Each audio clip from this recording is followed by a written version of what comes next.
इसमें देखेंगे national income और रिलेटेड एग्रीगेट्स के बारे में, ठीक है, कि नेशनल इनकम क्या, नेशनल इनकम है उसके कुछ इंपॉर्टेंट पॉइंट्स के बारे में। देखो अब इसमें जो चैप्टर्स है इसमें कुछ 8 टाइप्स ऑफ एग्रीगेट जो है दिए हुए हैं कि क्या क्या चीज़ें कैसे होती है। देखो ग्रोस है, ग्रोस दिया होगा, नेट दिया होगा, डोमेस्टिक और नेशनल। ग्रोस का मतलब है टोटल, नेट का मतलब है कि भाई जितना है टोटल में से हटा देंगे तो फिर हो जाएगा डोमेस्टिक जो डोमेस्टिकली अर्न की हुई है। नेशनल का मतलब है जो नेशनल पे उसमें आपके जब डोमेस्टिकली से भी ज़्यादा जब ऊपर के जब बाहर की भी चीज़ें उसमें इंक्लूड की जाती हैं वो। फैक्टर कॉस्ट है मतलब कि जितना उसमें एक्चुअली फैक्टर जितनी चीज़ें लगी, मार्केट प्राइस जब उसने आपने उस चीज़ को जाकर मार्केट में बेचा तो उसमें क्या चीज़ है। अब ग्रोस नेट, अब ग्रोस से जब आप नेट में जाते हो तो क्या करते हो, डेप्रिसिएशन माइनस, नेट से ग्रोस में जाते हो तो डेप्रिसिएशन प्लस करते हो, ठीक है, ये दोनों चीज़। और डेप्रिसिएशन क्या हो जाता है, अगर देखो जैसे क्वेश्चन में अगर डेप्रिसिएशन के अलावा ये भी चीज़ें दी हुई, कंजप्शन ऑफ फिक्स्ड कैपिटल की, जो आपका जो क्या कहते हैं जो खपत की है वो किसकी, फिक्स कैपिटल की, ठीक है। रिप्लेसमेंट कॉस्ट, रिप्लेसमेंट का कॉस्ट का मतलब है कि रिप्लेस कर दिया, एक चीज़ से दूसरी चीज़ को बदल दिया। फिर होता है करंट रिप्लेसमेंट कॉस्ट, अगर ये तीनों चीज़ें गई तो मतलब डेप्रिसिएशन दिया हुआ है, ठीक है। आइए देखो यहाँ पर, देखो डोमेस्टिक से जब नेशनल में जाओगे तो NFIA जोड़ोगे डोमेस्टिक से नेशनल में, और जब नेशनल से डोमेस्टिक में गए तो NFIA माइनस करोगे। NFIA कैसे निकलता है, national factor income from abroad है तो फैक्टर इनकम फ्रॉम अब्रोड में से माइनस करना है फैक्टर इनकम टू अब्रोड, ये माइनस कर देंगे, ठीक है। प्लस आया तो मतलब पॉजिटिव, ये ज़्यादा, अगर ये ज़्यादा हो गई तो पॉजिटिव आएगा, ये ज़्यादा हो गई तो नेगेटिव आ जाएगा। ऐसे ही फैक्टर कॉस्ट और मार्केट प्राइस, फैक्टर कॉस्ट को मार्केट प्राइस में तो NIT जोड़ोगे, NIT का मतलब होता है इनडायरेक्ट टैक्स में से सब्सिडीज माइनस। ऐसे ही MPC से जब फैक्टर कॉस्ट पे जाओगे तो आप NIT माइनस करोगे, और ये चीज़ इसमें होती है। और तो 8 एग्रीगेट्स हमारे क्या बनेंगे, gross domestic product at factor cost, gross national product at factor cost, gross domestic product market price, gross national product at market price. फिर नेट का, net domestic product at factor cost, net national product at factor cost, net domestic product at market price, net national product at market price. तो 8 चीज़ें बनेंगी, और इसी फॉर्मूले से अगर एक दिया हो तो इसको कैसे कन्वर्ट करना है वो आप देखना, आपको बताएगा। अभी कुछ क्वेश्चन दिया हुआ है, जैसे gross domestic product at market price दिया हुआ है, ठीक है, और हमें क्या निकालना है, ये निकालनी है नेट नेशनल इनकम निकालनी है, ठीक है, ये चीज़ दी हुई है, ये निकालना है। तो हमें नेशनल इनकम लिख लिया और उसके बाद GDP एट MP लिख लिया। अब ये GDP एट MP को अगर हमें इसमें कन्वर्ट करना है तो पहले डेप्रिसिएशन, क्योंकि G से N पे जाना है तो पहले डेप्रिसिएशन माइनस करना पड़ेगा, फिर D से N पे जाना है, D से N पे NFIA जोड़ना पड़ेगा, D से N पे ना NFIA जोड़ना पड़ेगा, फिर MP से FC पे जाना है तो NIT माइनस करना पड़ेगा, ठीक है। ये चीज़ें आपको डिप्रिसिएशन दिया हुआ है, FIFA को दिया हुआ है, नहीं national factor income from abroad दिया और टू अब्रोड दिया है, तो इसको माइनस कर देंगे, फ्रॉम में से 2 वाला माइनस कर देंगे तो 700 आ जाएगा, ठीक है। उसके बाद आपको NIT दिया हुआ है, डायरेक्ट पूरा NIT, ये सब सॉल्व करोगे तो 38,700 ऐसे आ जाएगा।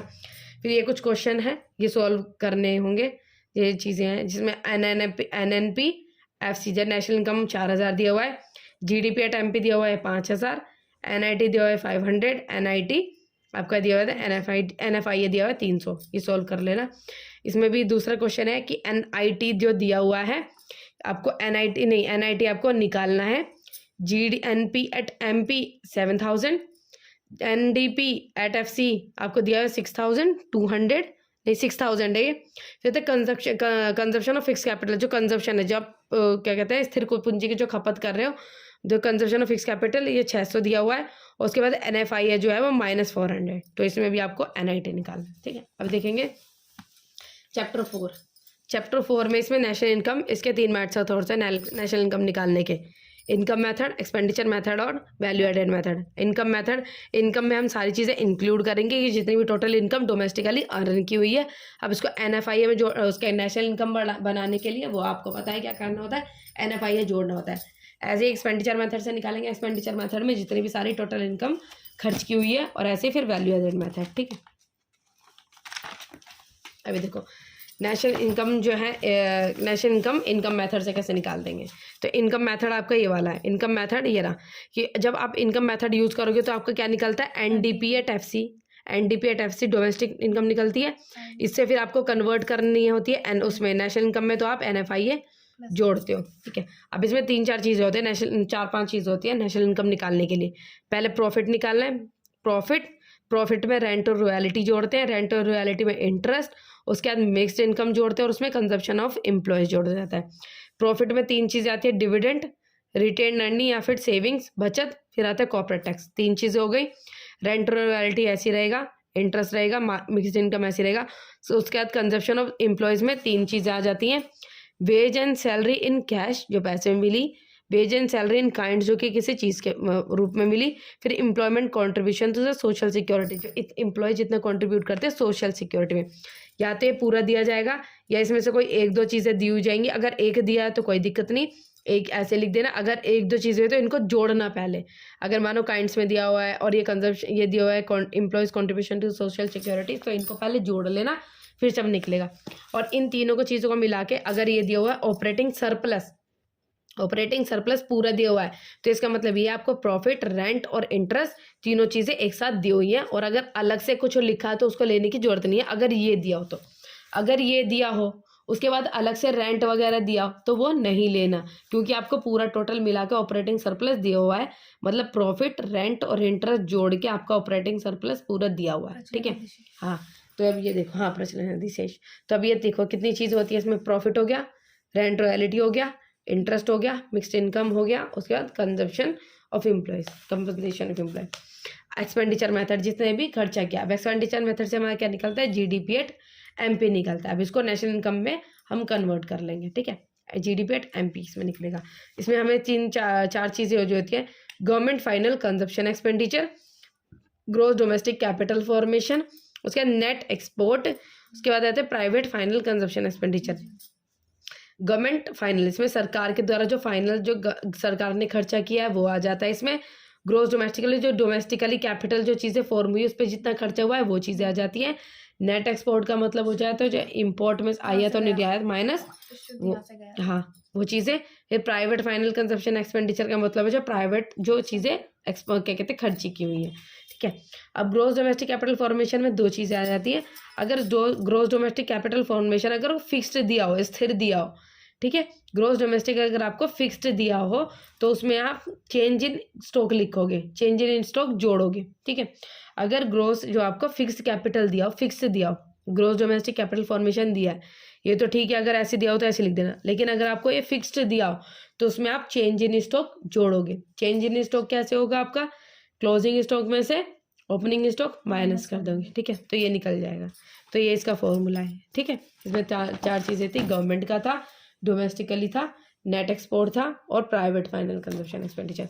रहता है value added method. Value added method से हम ऐसे GVA एट MP और GDP एट MP निकलता है। ठीक है, gross value added market price में 2 चीज़ों निकलता है। एक तो वैल्यू ऑफ आउटपुट कि जितना है कि कितना आउटपुट जो निकला उसमें से हम वैल्यू माइनस करते हैं जो इंटरमीडिएट गुड जो अंदर जो चीज़ें लगाई गई थी जो उसकी वैल्यू हमने लगाई ना उसमें से वो वैल्यू माइनस करते हैं। टोटल में से इंटरमीडिएट जो बीच की वैल्यू क्या करनी पड़ती है, माइनस करनी पड़ती है। टोटल में से जो वैल्यू होती है वो माइनस करनी पड़ती है। अब ये कैसे निकलेगा, वैल्यू ऑफ आउटपुट का मतलब क्या होता है, आउटपुट जो मतलब निकली। अब जो वैल्यू ऑफ आउटपुट कैसे निकलेगी, इसमें सेल्स प्लस वो क्या कहते हैं चेंज इन स्टॉक से। अगर ये पूरा दिया हो तो ठीक है, लेकिन अगर इसमें से कुछ पॉइंट्स दिया हो जैसे सेल्स दिया हो और चेंज इन स्टॉक तो ये जोड़ना होता है, sales plus change in stock. Change in stock पता चल गया। अब सेल्स अगर पूरी सेल्स ना दी हो, सेल्स की जगह में डोमेस्टिक सेल्स दी हो, हमें कहा है कि जो घरेलू में जितना हमने बिक्री करी है वो अगर वो दिया हो तो उसमें हम एक्सपोर्ट्स भी जोड़ेंगे। ठीक है, हाँ जो एक्सपोर्ट जो बाहर गया, एक्सपोर्ट जो बाहर हमने निर्यात किया। अगर हमने सिर्फ यहाँ की जो बिक्री है वो लिखी, हमने जो यहाँ की बिक्री लिखी, सिर्फ अगर उत्पाद जो यहाँ की अगर हमारे डोमेस्टिकली बिक्री दी हुई अगर वो दी हुई तो उसमें हम जो निर्यात है उसको भी जोड़ेंगे। और अगर टोटल सेल दिया हो तो ऐसे लिख देना, लेकिन टोटल सेल इसको जोड़ के। लेकिन अगर सिर्फ यहाँ की सेल लिखी हो, बिक्री दी हो तो उसमें आप एक्सपोर्ट्स भी जोड़ोगे। अब ऐसे इंटरमीडिएट गुड्स, इंटरमीडिएट गुड्स में आपके डोमेस्टिकली जितनी आप चीज़ें खरीदी हैं, जो अपने घर की सीमा में जितनी चीज़ें खरीदी हैं उसमें क्या हो जाता है, आपने जितना बाहर से मंगाया है, इंपोर्ट किया है। ठीक है, दोनों चीज़ें जुड़ेंगी जब आपका इंटरमीडिएट कंजप्शन आ जाएगा। ठीक है, अब ये देखो कि production for self consumption part of the ये कहा है अगर वैल्यू ऑफ आउटपुट, जो वैल्यू ऑफ आउटपुट की जगह आपको ये चीज़ें भी दे सकती हैं, ये भी ऐड होगा, वैल्यू ऑफ आउटपुट में भी ये ऐड होगा। अगर ये दिया हो प्रोडक्शन फॉर सेल्फ कंजप्शन, आपने खुद के लिए प्रोडक्शन किया है खुद की इस्तेमाल के लिए, कंज्यूम करने के लिए चीज़ें प्रोडक्शन की है, तो ये आपका वैल्यू ऑफ आउटपुट में जुड़ेगा। ठीक है, अगर ये चीज़ दे दो कि हमने प्रोडक्शन करा, उत्पादन करा खुद के कंजप्शन के, खुद के उपभोग के लिए, तो ये आपका वैल्यू ऑफ आउटपुट में जुड़ जाएगा। ठीक है, और दूसरा क्या, इलेक्ट्रिसिटी चार्ज। अगर इलेक्ट्रिसिटी चार्ज दिया हो तो ये किसका पार्ट बन जाएगा, इंटरमीडिएट कंजप्शन, क्योंकि जब हम कोई चीज़ें बनाते तो उसमें बिजली का बिल भी तो लगता है ना, तो ये क्या जाएगा, इंटरमीडिएट कंजप्शन में ये जुड़ जाएगा। फिर आते हैं सिंगल यूज प्रोडक्ट्स गुड, जो सिंगल यूज प्रोडक्ट्स है जो एक बार यूज होते हैं, ये भी इंटरमीडिएट कंजप्शन का ही पार्ट है, इसमें ही जुड़ेंगे। तो ये चैप्टर इसमें कंप्लीट हो जाता है और ये सारी चीज़ें कंप्लीट। ठीक है।